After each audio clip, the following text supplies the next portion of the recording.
just think that there's this rhetoric that's very common in the West that men are actually deficient or defective because they display masculine things, like saying, hey, don't hang out with Johnny on Saturdays because I want to be together and this is what I believe is correct in a relationship. I know that was a bit of a deep dive, but... I think about what you were saying before, I think especially in the West society, I think the justice is always in the side of the women, in my opinion. Most of the guys that I know that had problems before with women, they have to prove they were not doing something wrong, and generally the women that accuse, the way we were talking before, they don't need to prove anything. They just go there and accuse the person. They don't need to prove anything, and the man needs to prove he's not wrong, you know.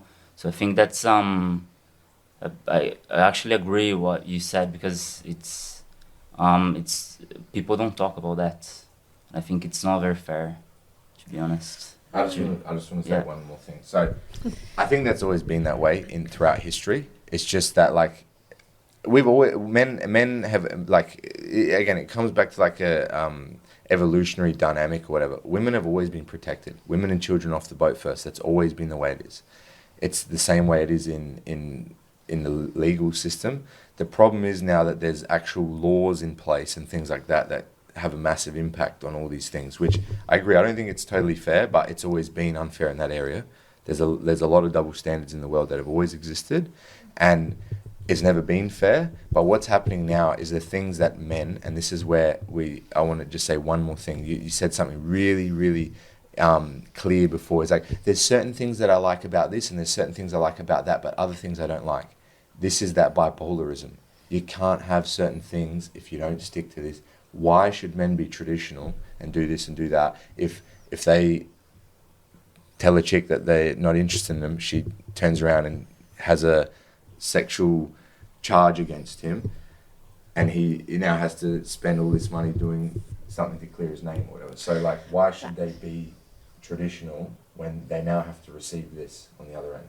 And I'm not saying this happens that commonly or whatever. I'm just saying there's a dynamic that's very... So you're drawing a really, really long bow there. Like, the connections are really like... No, well, the correlation between accusing someone falsely of a rape or assault or whatever. Rape. Sorry, assault, rape. Yeah.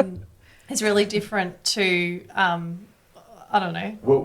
I'll bring it back full circle. But that's another thing that you're bringing up, like, statistics and data regarding this, and instead, like, obviously the data is going to say that women come forward more because that's where it is. Like, women come forward to, like, more to, like, you know, taking things, but men, due to a cultural thing or how boys and men have been taught in the, like, always is that boys don't cry, boys don't do that. So there is a lot of men that, like, going through abuse and they don't come forward. But you basing yourself in data that is just people who come forward, but there's plenty of men who hasn't because they feel ashamed to do so.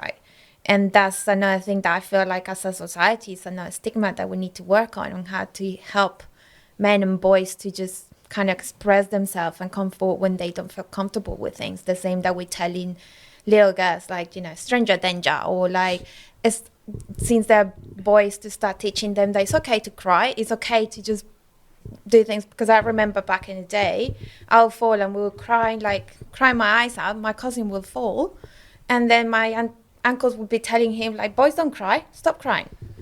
So it's just that changing that kind of thing. And I just feel like our generation is that kind of generation that needs to break all that generational trauma and all those things. And speaking about men's health and how we're teaching boys is a big thing. So that 50% data is a bit, I think, is very... No, but it's not about that, like 50% of this or that. It's like so that I understand your point. Yeah, men should be, you know, talk to people when they feel sad or something bad happened to them, or assess their psychology. But that doesn't have anything to do with, like, the bipolarism of. So you kind of just. But I mean, it's just said like something else. Yeah. like the society tell women you need to come forward. If you were a victim of assault or anything, you need to come forward.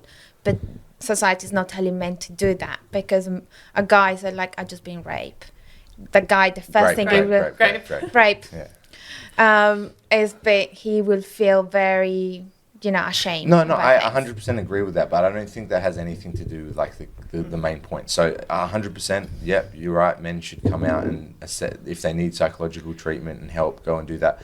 I do think though, like again, this is another point. We're just going into so many different rabbit holes. So the emotional thing is a little bit of a weird topic. I don't think men have ever been rewarded for being emotionally unstable or crying or capitulating or falling apart. So I think since the beginning of human history, like you were kind of like rewarded for being strong and masculine and assertive and again, not crying when something bad happened and not falling apart and cowering in fear when something scary or dangerous happened. So I think we have completely different, like we talked about right at the start, men and women are very different, and the emotionalism and the way we interact emotionally actually needs to be different.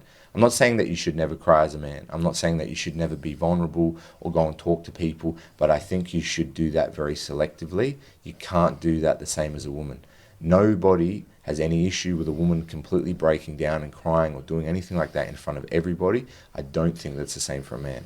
And does that make it more difficult for them to be kind of deal with their psychological issues? Yes, I do think it does, but I do think that is a reality, and it's not like a societally impacted thing that it's because my grandfather told me don't cry as a boy. No.